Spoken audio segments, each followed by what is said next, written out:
back to Rachel and Bella Crafts. Rachel here, hope you're all well. So for today's video, I'm just going to do a quick example of how to do a simple page layout. We are doing the 31 Days of Gratitude journal prompts with our Facebook group, and today the word is simplicity. Now, Rose Vining was meant to be doing our prompt for the day today, but sadly Rose is not well. She's not well at all, in fact. So if you do get a chance to drop her a good well message, I'm sure she'd really appreciate that. Yeah, she's been a bit under the weather, so we're thinking of you, Rose, and I hope you're better soon, lovely. So I've been left with the task of taking over for Rose, so big shoes to fill today. So I just hope I do her justice. So I had a good think about, what I was going to do, and the first thing that's been bugging me all week is I haven't had the words. So I've now typed up all of the words of the prompts as, they're on the sheet there, but here they are as typed up words. So I am going to put this up as a free download. There'll be a link below in the description box how you can get hold of this, and you can take it, print it and use it, do whatever you like with it. I've also put all the dates and all the numbers in there, just in case you wanted to cut them and put little numbers at the top, whatever. But they're all in here, mostly in order. For the last two are up here because I got them and I was like, poop. But I've also put song and music on here, and I've also left the words gratitude and thankful in there as well, in case you want to use those. So I'm going to cut out the word simplicity today while I tell you what I'm going to do and where I got my idea from. So we've had a busy day today. One of our pups, the first of our pups, I should say, has left today and gone to her forever home. So that was little Bess. And yeah, so it's been a really busy day, and we had another family come to visit their pup, who they're not picking up just yet because they've got to go away, and obviously they don't want to leave her in the kennels because she'll be tiny, so she's going to stay with us for a few more weeks until they can get back, which is great. So yeah, lots going on, and pups are very excited, and whilst the pups are very excited playing out in the garden today, they very kindly managed to dehead one of my favourite flowers. Now, I've got a rose plant in my garden, and this rose only flowers once in the summer, and it only flowers with one single rose. I have no idea why. But we kind of wait all year for this to happen, and it's like, oh, the rose is coming out. Well, the rose started coming up yesterday. It's very late, mine, because it is October, and when I looked after lunch today, the little terrors had knocked my rose off. So I thought, right, okay. So what can I do with that rose? I thought, I don't want to waste it. We've waited all year for it to grow. So what I did was I took some photographs, and then I made a little faux negative with it. So I thought, I'm going to do that as my subject today. So my page today is going to be all about my rose, and I'm going to keep it simple because obviously it's all about simplicity, not being complicated today. And I've also done with it as well a larger picture, which I've stitched around the edge of, and I'm going to use that as my centerpiece. So I've got some different bits and pieces here. I've got some fabric from my fabric samples, and I'm going to use that to back a picture. I've got a little bit of some nice lace, and I'm going to use that to mount my negative on top of. And then I've got some squares of fabric. Now, this idea was inspired by Johanna Clough. I think that's how you say her name. She's got a brilliant video, and it's all really simple ideas on page layouts. And I was watching that earlier on, and she did this really brilliant page layout. And she had simply put squares of material. I think the other side of the page was, little samples of paint colourings. And there was something else here. I can't quite bring it to mind now, but you have to go and check her video. It's really, really good. If you're looking for simple page layouts, go and check out Johanna Clough's video. It is phenomenal. I think it's about 8 minutes long, and it's got almost 200,000 views. So you can't miss it. Literally type in simple layouts, but I will pop the link below so you can check it out. So I cut some little squares of material, and I'm going to use those. And I'm going to use some more of this funky eyelash that Mum got for me, because I really like that, and it's kind of woody and earthy, and I've taken the photograph of my rose on some of our logs that we've got in the garden ready for the fire. So I'm going to crack on with that, and you can watch how I laid out if you like, and then we'll see what we've got at the end.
is my page layout for today. I hope I've done you proud, Rose.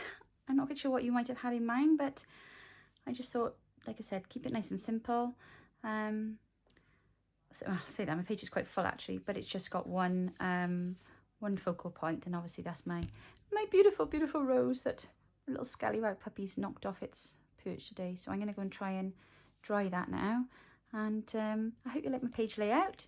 I put a little quote on there, inspirational quote. But again, I just did all of this, took the photos myself, added them to the card on the computer. Really easy, straightforward to do.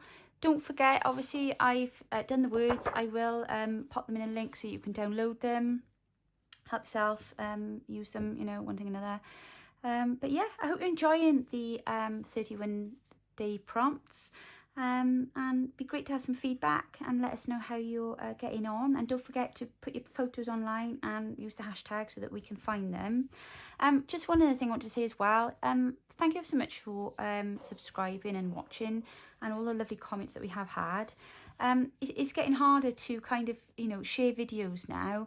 There's lots of places that don't want us to share YouTube videos. So it would be really good if you're not already subscribed, if you could subscribe and then click on the little bell, because that way then you get a notification when the next video goes on. Obviously you don't have to watch it, if you're busy, whatever, that's fine, but at least you know it's there, because I know there's just so much stuff on YouTube. It takes me ages sometimes when I go through looking for videos of people. So if you just click on the bell, it'll just come up and let you know. You'll get a little notification then, and you just click on that and it'll take you straight to the video. So I hope you have a great day, and I'll be back with you very soon. Take care now. Bye.